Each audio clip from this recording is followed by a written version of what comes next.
Good evening once again. It's been wonderful to be with you all here at Gold Hill today. We have thoroughly enjoyed our day, both worshiping this morning with you all, Bible class, had a wonderful lunch out with some of the members here, and then got to spend the afternoon with Chad and Amanda and their boys out in the boonies. So we had a lot of fun with them, played soccer in my dress clothes, so had a lot of fun this afternoon.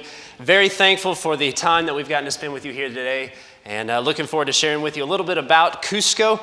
It's hard to believe that Sarah, my wife, and I have been on the field in Cusco for 2 years now. We celebrated 2 years about 1 month ago on September 24th, and it's felt like a whole lot less time, and in some ways a whole lot more time that we've been there, because we've just become such a part of the world that is going on there around the church in Cusco. Cusco, I feel, is truly home for us now. We've started to feel really settled in. We've started to feel like Spanish as a language is second nature to us. And that's not to say that we don't still occasionally have those off days where the culture or the language or the distance away from family doesn't get to us a little bit. But we're very, very happy living and working among the people there in Peru. And of course, we've grown very close to the church members there in the congregation and the big team of foreign missionaries that we get to work alongside every single day. For those that may not know, my wife Sarah and I are expecting our first, a little boy, on December 15th. So you guys are the last congregation for a while that she'll be traveling to visit. So she's doing really well with the pregnancy, and we're welcoming him into the family.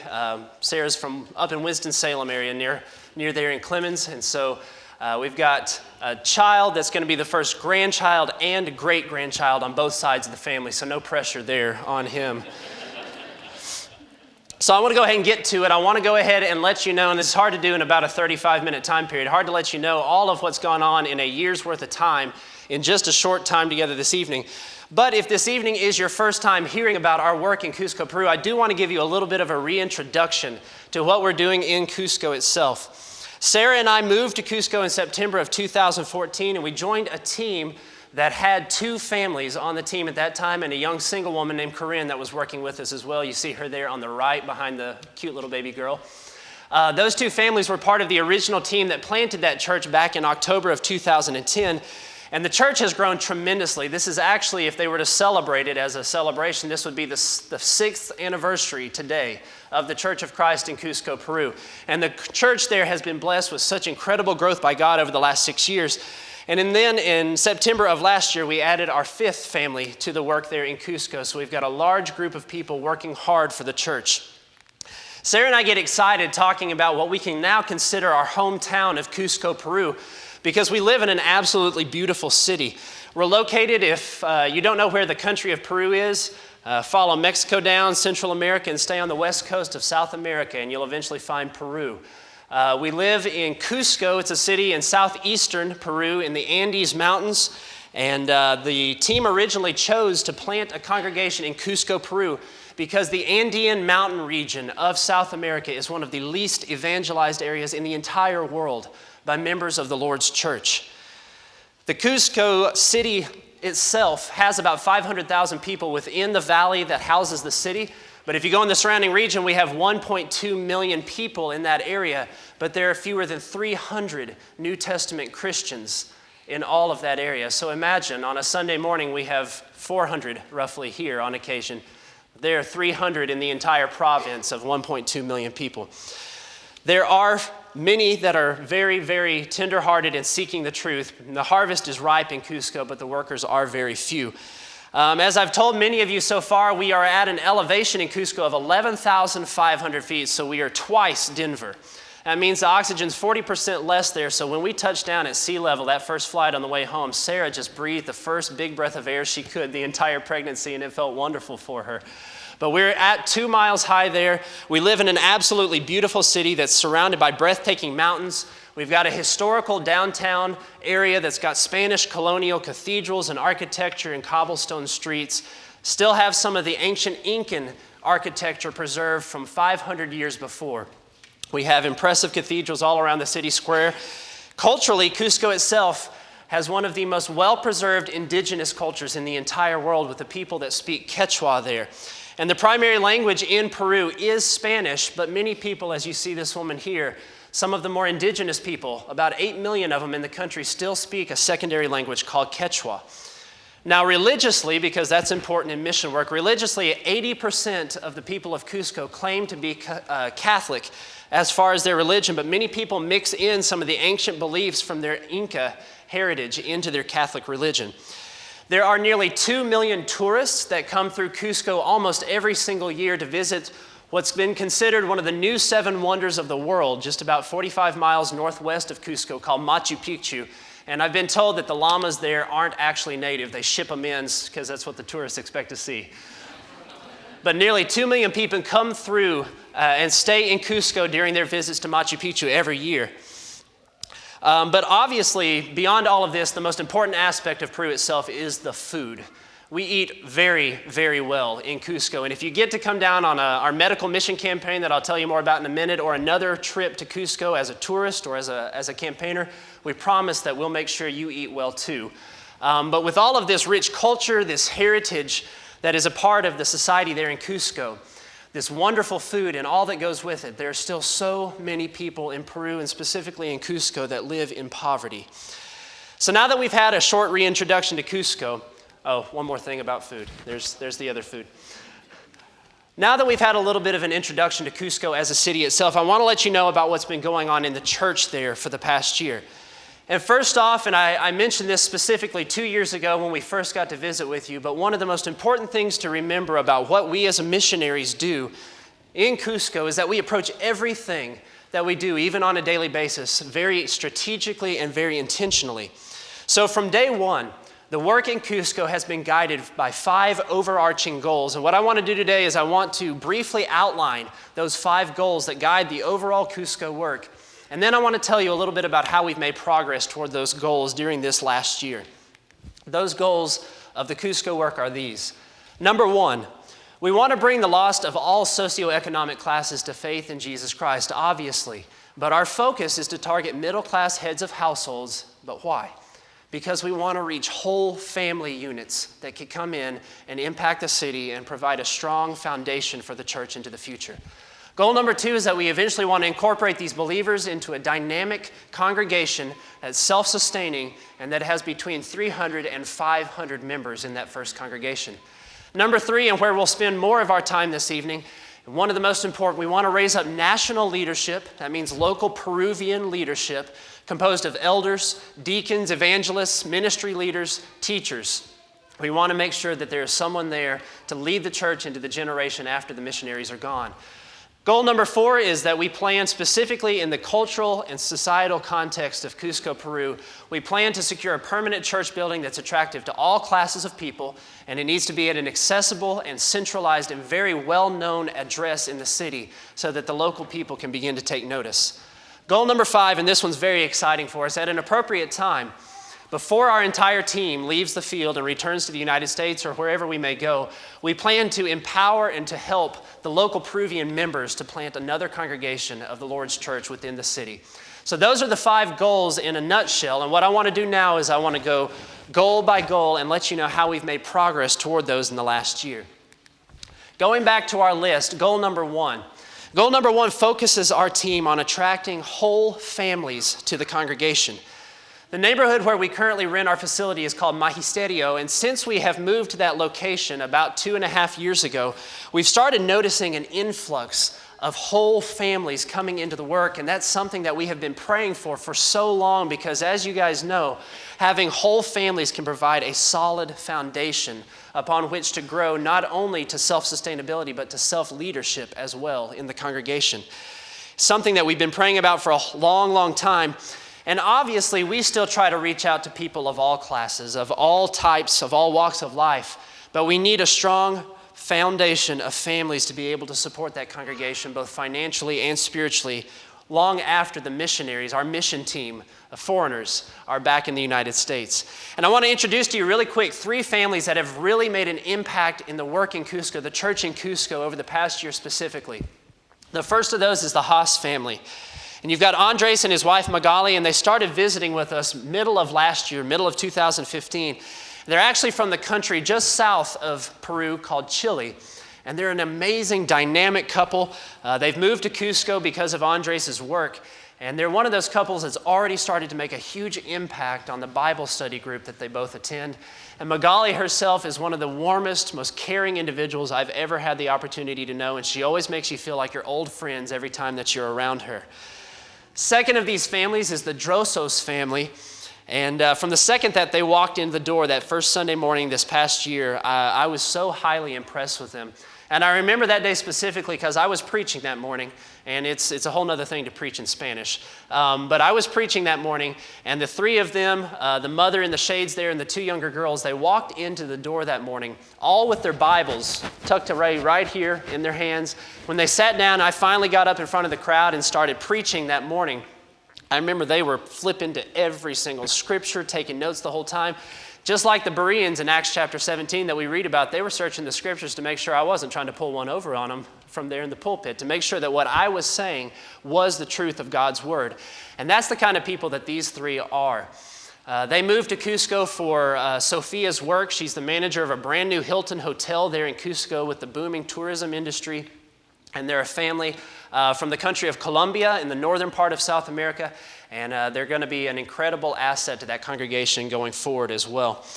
Some of you who may have a very great long-term memory, I'm not expecting you to remember a missions presentation from a year ago, but for those of you that maybe remember these two individuals, it's Julio and Joanna Pacheco, and they're one of the families that has really made a difference in the congregation so far. Their two little boys, Adriano and Alessandro, that you see in the bottom right.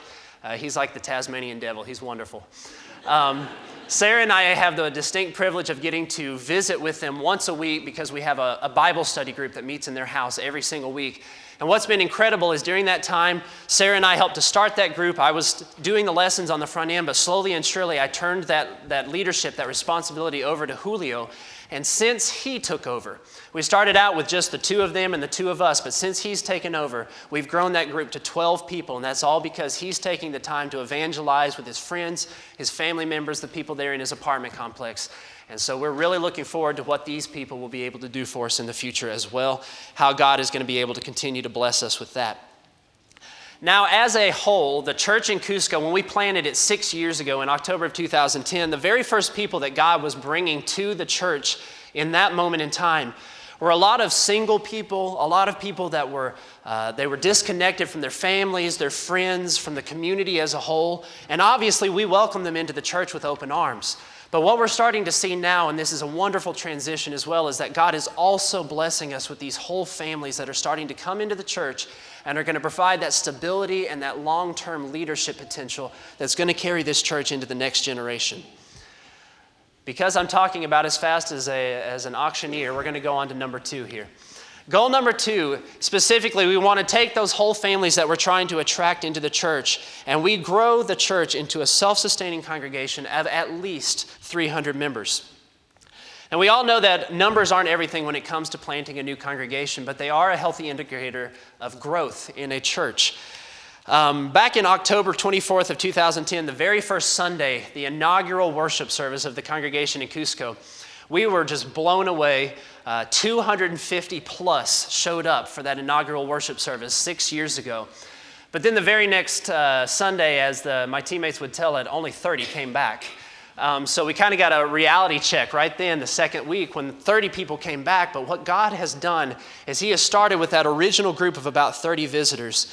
And just 3 years later, in 2013, we already had 60 in regular attendance. God had already doubled our regular worship attendance. And then you fast forward since 2013 until middle of this year, God has again doubled the average attendance of the worship services on Sunday. We now have nearly 120 people worshiping with us every Sunday in the Iglesia de Cristo Ayu there in Cusco. Last year in March, we actually had to start offering a second worship service every Sunday because we literally could not fit everybody into our current facility. Specifically, we don't just arrive at all these goals that we have numerically as far as the number of people in the pews on a Sunday. We don't arrive at those numbers just by chance.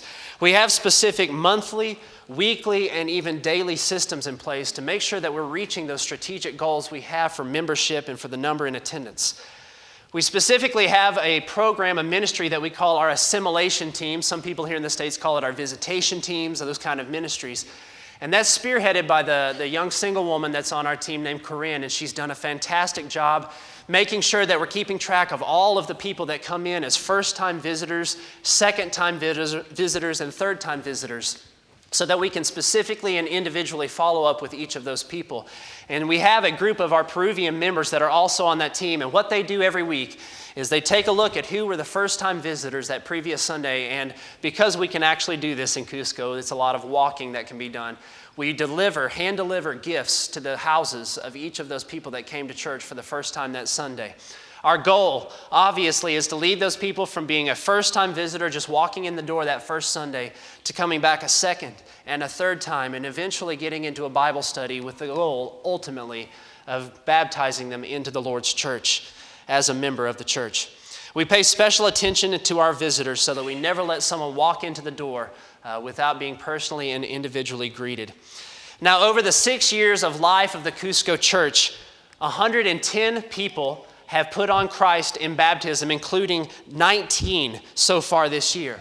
We currently have 80 individuals, 80 members of the church that are currently worshiping on Sundays that are also in our midweek Bible studies in various homes throughout the city. So it is very obvious to me that God is continuing to bless the church in Cusco, Peru with incredible growth and an incredible potential for the future. Going back to our third goal, and this is the one that I want to spend a little bit more of our time on this evening. Goal number 3 focuses our team on developing leaders in the congregation. And something that's extremely important when we're talking about developing leaders is that we on the Cusco team, we have an exit strategy. That means that we as missionaries from the United States, we didn't move down to Cusco, Peru to live and to work for an indefinite amount of time.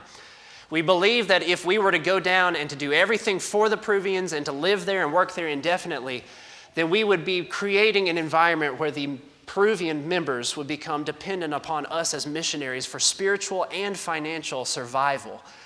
We would be like a parent that instead of teaching their child how to do everything, they do everything for their child so that the child never learns to do it for themselves. So we put a lot of emphasis in Cusco on training others to do it for themselves. We as a team put a lot of emphasis then on making disciples. Like I've said before, and that we can read in 2 Timothy chapter 2, verse 2, when Paul says to Timothy, "What you have heard from me in the presence of many witnesses, entrust to faithful men who will be able to teach others also."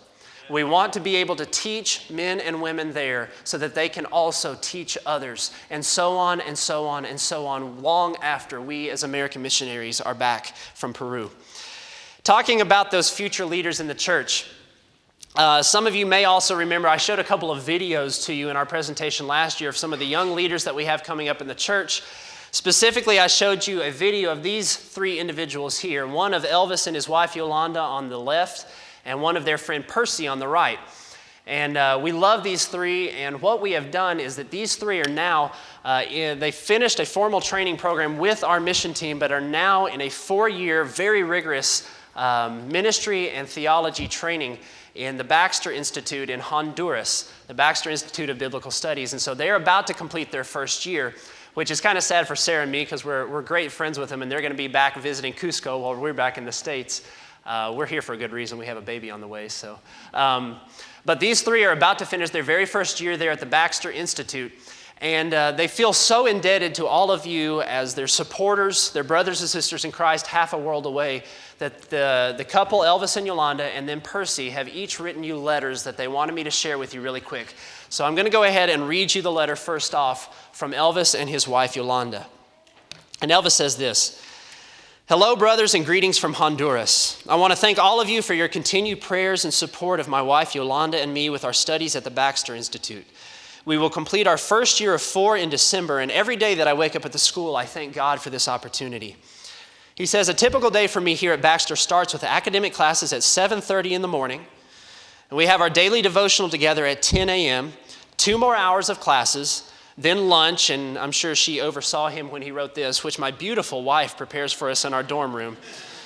And then he says, after lunch, we have classes until 5 p.m. That was way worse than it was for me at Fried-Hardeman.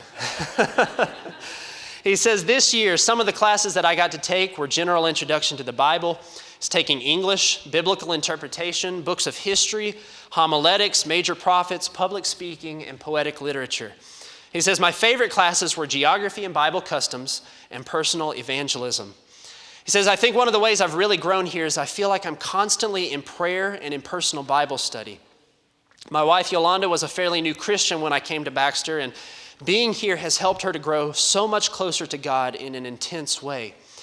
He says, we were also newlyweds when we arrived to the school, and being around so many strong Christians has helped us to grow in communication and in maturity as a couple. So in a few short words, even though we were a young couple, we now have such a blessed and happy marriage. When we return to Cusco in 3 years, I want to help people better understand the story of God's redemption throughout the whole Bible. His love and his liberation of Israel, the freedom that we can receive from Christ's divine sacrifice. I also have big plans, a big vision for how the congregation in Cusco can evangelize the entire city.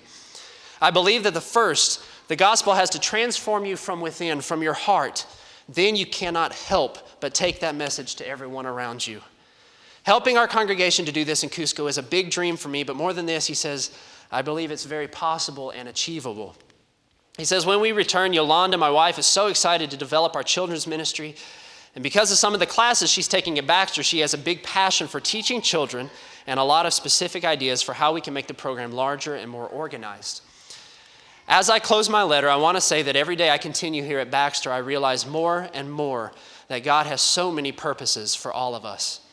He has used his people here to bless my life in a huge way. I thank God for making this possible through so many beloved brothers and sisters like all of you. We feel so much gratitude, and we will continue to look forward in our growth and not look back. We love you all, Elvis and Yolanda Chacon. And as you all can probably guess by the way I read that letter, we cannot wait to have those two back with us, working alongside of us in Cusco, Peru. Real quick, I also want to share with you this guy's letter, Percy. Percy says, hello everyone, my name is Percy Avalos Rojas, and I'm a member of the Church of Christ in Cusco, and I'm a student in my first year at Baxter. It was very difficult for me because it was the first time I was ever traveling to another country this past year. And at first it was difficult, but now I feel I've adjusted well. He says it's a little funny, but one of the hardest things to get used to in here in Honduras was the food. He says, for one thing, we in Peru always eat lunch late, maybe closer to 2 or even 3 p.m., and I don't know if this is a Baxter thing or if this is a Honduras thing. He says, but at Baxter, lunch is very early at 12 p.m.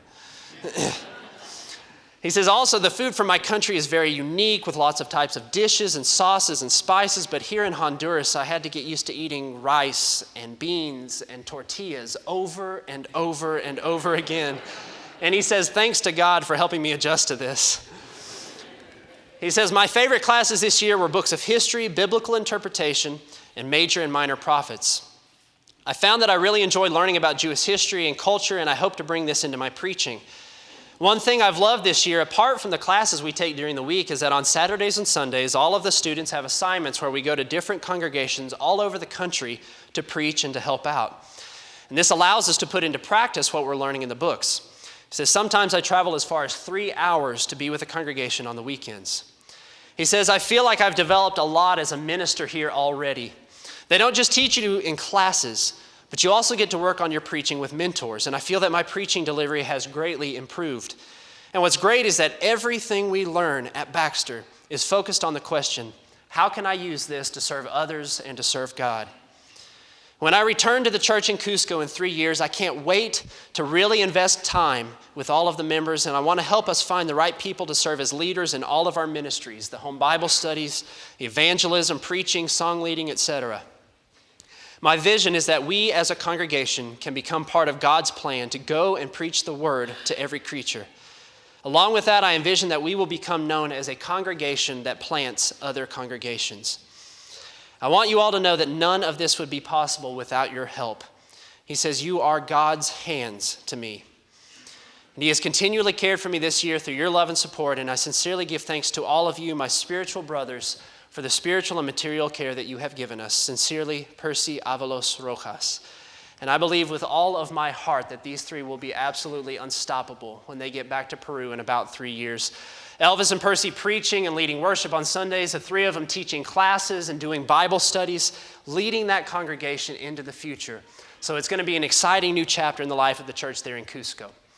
But while these three have been off at the Baxter Institute, Sarah and I specifically have been working with a group of individuals, of young men and women, to help train a second wave of future leaders in the church. First of all, many of you may remember, and this is for Sarah's part of this, many of you may remember this young lady, Charit, that I shared a video of last year with the girls on the Women's Leadership Pathway. And again, that leadership pathway that we have is just a formal discipleship leadership training program where we have young men and women being discipled one-on-one with missionaries that are working there in Cusco. It's a 3-phase leadership track, and it's going to help us to develop the members in our congregation to take leadership responsibilities and ministries in the church in the future. Elvis and Percy completed all 3 phases of the leadership pathway before they started their formal training at the Baxter Institute. Sarah has been spending a lot of time, along with our teammate Corinne, with this young lady, Charit, over the past year. They always go and get coffee when they go have their discipleship meetings. But they've been working a lot with her, teaching her Bible courses, missions courses, evangelism courses, training and discipling her in her future work with the church. And here Charit is leading our young women's Bible study group at a local coffee shop in town, and she's just taken such a leadership position with those young women, and she's been doing wonderful things with that group of girls. She's already completed phases 1 and 2 of that leadership pathway, and she's now beginning phase 3. Phase 3 for us on the mission team is a formal internship with the church and with the missionaries there, and it requires a whole new level of commitment for her. So she's going to be completing this phase 3 internship during the last 2 years of her graphic design degree, with a future goal of either working with the church locally in Cusco or becoming a part of a mission team to go to another part of the world, which is pretty cool for a congregation that's only 6 years old. Now, over the past year, I specifically have been working with a group of young men in the church to train them in how to preach and how to lead the worship services. But 2 of those guys, Conrad and Diego, have especially stood out to me this last year. I've been spending a lot of time discipling these 2 young men, and while I can call them my brothers in Christ there in Peru, I can call them more than that. They've become 2 of my very best friends while I've been there in Cusco. I want to introduce them to you now. First off, we've got Conrad. I knew from the very first time that we studied together that Conrad had the potential to be a strong future leader in the church.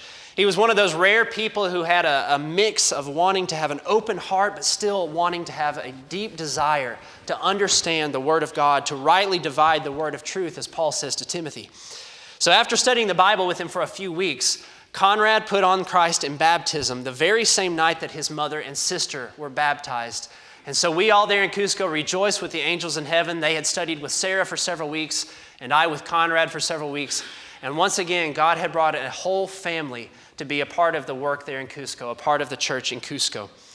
Now, 2 months later, as Conrad and I were continuing further studies, talking about leadership and responsibilities and the cost of discipleship after becoming a Christian, I remember one time we had a study, and Conrad started asking me questions about why in the world I had moved halfway across the globe in order to become a missionary. I didn't have any philosophically deep answer for him. I said I just wanted to go and to preach the gospel to people who needed to hear it. And immediately you saw that light bulb come on, you saw something click in his head, and he said, "Ryan, I feel that too." And so, having heard that, I decided to take a leap of faith. You know, missionaries' eyes get big, somebody showing a lot of interest. Took that leap of faith, and I started telling him about the leadership opportunities that our church had. Wanted to start him out with something a little easier, so I said, would you be interested in leading one of our short Lord's Supper talks, 5 minutes or less? And he did not blink an eye. He immediately and enthusiastically accepted that opportunity. We started working on that first Lord's Supper talk, and since then, he's done a fantastic job leading the church in the Lord's Supper on multiple occasions. So after having done that successfully for a few times, I had to keep going with it, you know. I had to keep asking how interested he would be. And so I asked him, Conrad, you know, Barton and Allison are going to be back on furlough next month. Would you be interested in helping me out by preaching one Sunday that month? And again, he did not blink an eye. He immediately accepted that opportunity. And so over the next month, he and I worked 2 nights a week together on his very first sermon, which was called The Power of Prayer and Fasting, in one of our sermon series there. And he did an incredible job. Conrad is just that kind of guy who is willing to step up and do anything. On the Cusco team, because we're trying to train men to be preachers and to lead worship there, we always do a run-through of our worship services beforehand. We do them on Saturday mornings. And I remember the Saturday morning before he got up to preach that very first lesson, it was just me and him in that room. So he's just preaching to me, which is kind of awkward in the first place, just preaching to one person, you know. But he was there preaching and saying his lesson to me. And after he finished, he turned to me and he said, "Ryan, was everything that I said correct?" And I thought, maybe he was talking about, did I include all of your suggestions, or did I deliver this sermon well in your eyes, Ryan? I hope I did well for you. But he said, "No, Ryan, I'm saying, did I say everything doctrinally correct?" And that's just the kind of guy that Conrad is, both as an individual and as a seeker of the truth. He's the kind of guy who immediately dives in and is always willing to step up to the plate. And this was pretty awesome as well, because we had a seminar just a few weeks ago where we were trying to get more people involved with the home Bible study groups throughout the week. And ever since Elvis and Percy left for the Baxter Institute in January, we've been looking for somebody to replace them as the leaders for our young adults group, our Bible study group for the high school, college age, and some of the young adults there. And without any prompting from me, Conrad voluntarily agreed to restart that program and has been leading that program on his own ever since, and he's been doing a fantastic job with that. Needless to say, we're looking forward to seeing how God molds and uses Conrad in the coming years. The other individual I want to introduce to you really quickly is Diego. Diego's got a really interesting story as well. We met Diego 3 years ago when he showed up for one of our medical mission campaigns. We have those every March. I'll tell you the dates of that in just a minute. He showed up that first week, and somehow he had gotten the understanding that we were going to pay him to translate for us, but we're missionaries, so we don't pay anybody for that kind of stuff. But it was a volunteer position. He's got incredible English, but even though we didn't pay him, he agreed to stay on and help us during that week. So at the end of the week, and Chad has a specific story with Diego. He tried to baptize him involuntarily a couple years ago. But Diego's one of those guys who he came and he was very willing to help out, but we tried to get him to study the Bible with us, to come to church with us that very first week, and he just emphatically turned us down every time. 2 weeks later, we found out why. About 2 years before he first came to visit with us on that medical campaign, Diego had turned to outright atheism. He had tested all sorts of different faiths and religious beliefs throughout his time over the past several years, and he had just gotten fed up with it all, couldn't make sense of it all, and he had just given up on the idea of God entirely. Another year of the medical campaign passed, however. He came back to help us again, and he started forming a close relationship with a lot of the medical staff and the non-medical staff that has come down for so many years to help us on that campaign. Finally, when he came back to help us for that third straight year, we started to see a change in Diego's heart.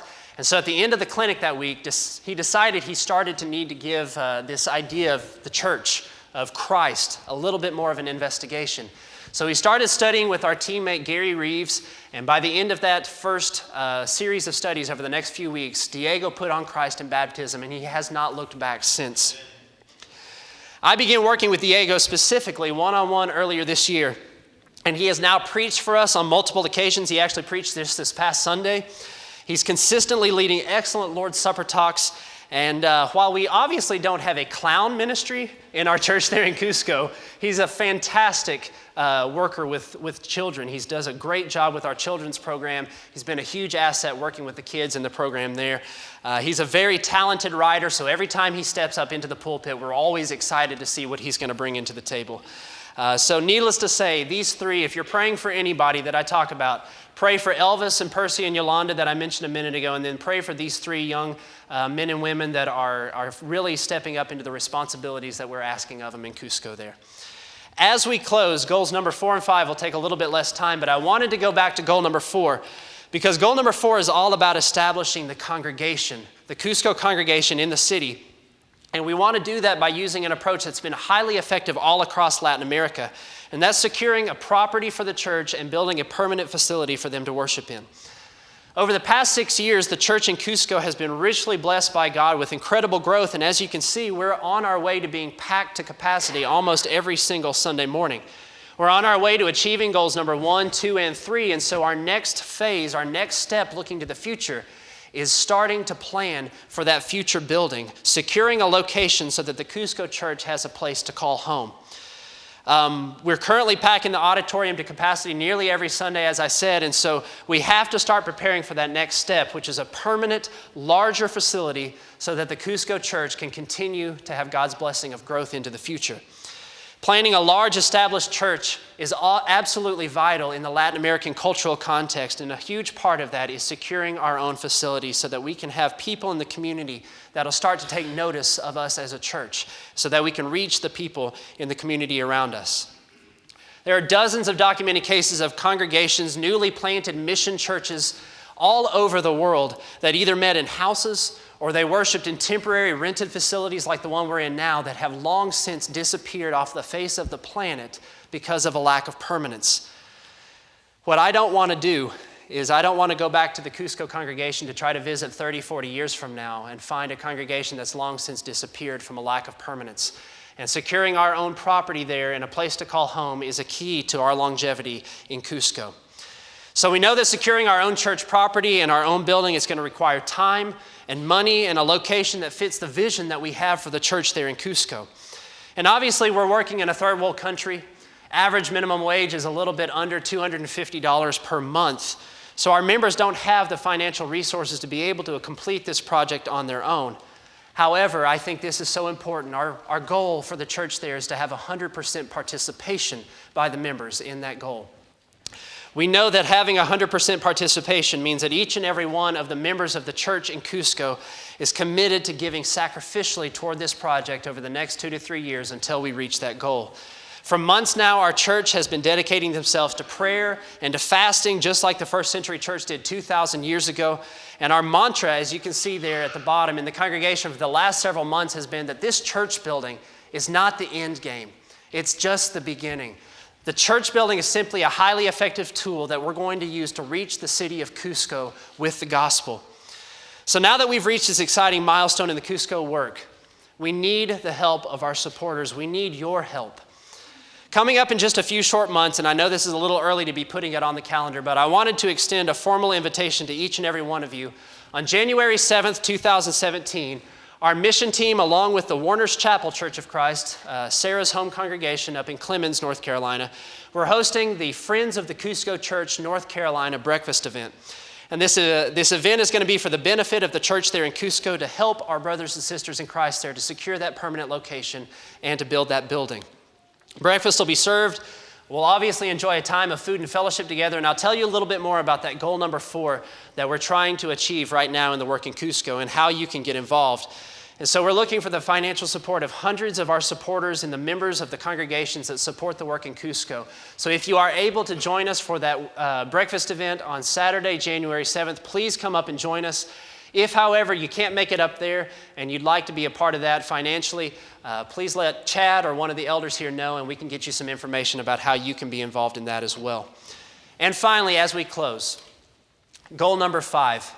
And this is one of the more exciting goals for me because it focuses our church not on the present but on the future, when the Peruvian members, not the missionaries, the Peruvian members will be the ones who are going to organize and to plan and to execute a future church plan in another district in the city. And that's really cool to think about. We've got a church of young Christians no more than 6 years old in their walk with Christ that are already looking 15, 20 years into the future whenever we plan to plant another congregation in the city. From day one, the members of the IU congregation there in Cusco, they've known that our goal is to grow the church to 300 to 500 members, but that's not the reason why. We want to grow the church to that self-sustaining number so that we have the ability to plant another congregation in the city, much like you all have done here at Gold Hill Road and are planning to do again in the future. It's something that's incredibly exciting, and just like Percy said in his letter a minute ago, we want to be known as a church that is planting other churches in the city. We want to make sure that this second church plant is led by the Peruvian members, not the missionaries, because we as missionaries have been working hard for 6 years to plant a church filled with Christians that have evangelistic hearts, that have a sense of urgency to take that word out to their neighbors, to their friends, and to their family members. The Cusco Church feels that sense of urgency to plant another congregation of the Lord's church in another part of Cusco. But I do want to emphasize, this future goal, this idealistic future goal of a church plant in Cusco 10, 15 years down the line cannot happen until we establish the current congregation, both in number, financially, and with its own place to call home with a permanent facility. We can't hope to plant a second congregation until this one is firmly rooted in number and in faith and in physical presence with a building. So as we close, I hope that you can see as much as I do, because it's easy for me to get excited up here to talk about this, but I hope that you can all see just as much as I do that God is blessing the church, and he's been doing some amazing things in Cusco, Peru in 2015 or in 2016. And we want each and every one of you and as a congregation as a whole to be even more involved in Cusco in 2017. So please continue to pray for the work in Cusco, continue to support the work in Cusco, and if you're not already, we are asking anybody that would like to hear from us every 2 months or so to write down this email address, take a picture of it, however you'd like to do it. We'll add you to that newsletter list if you'll send us an email, and you'll see what's going on in Cusco every 2 months or so through your email, or we can have printed copies passed out to you as well. If you are interested in visiting one of the top tourist destinations in the world and also helping a few people while you're there, we've got a medical mission campaign that's coming up March 11th through 18th of this next year. It's open to medical and non-medical professionals. We have a group of about 40 or 50 that come down every year. Last year we had 1,800 people that came through the campaign in just 4 days. And so it's an incredible way for our church to get our name out into the community and to follow up and do Bible studies with people from there. So besides that, again, if you have time and are able to make it, please join us for breakfast on Saturday, January 7th up at the Warner's Chapel Church of Christ in Clemens. And if you'd like more information about that ahead of time, just let me or one of the elders or Chad here know about that, and we can get you information. Now, as missionaries, Sarah and I absolutely love getting to spend time with you and getting to share about the church in Cusco, because a lot of times we're 4,000 miles from our nearest family and friends back home, and we don't get to share our experiences on a day-to-day basis of what's going on there in Cusco. So times like this mean the world to us. When we can share what's going on with the work in Cusco, we can share that with our supporters, our church family back here in the States, and we consider Gold Hill Road a big part of that church family. We thank you all so much for that. As we close this evening, though, I don't want to leave the pulpit without offering the opportunity for anybody who has something on their heart right now. Maybe you have seen the work that we're doing. Maybe you've seen these young 2 or 3-year-old Christians that are living out their faith on a day-to-day basis there in Cusco, Peru, half a world away. But what I've heard is that you all here at Gold Hill Road are very, very intentional and strategic as well about the way that you carry the word of Christ out into the world, out into this community. So if you are here tonight and you have some need and there's any way that we can help you, please come as we stand and as we sing.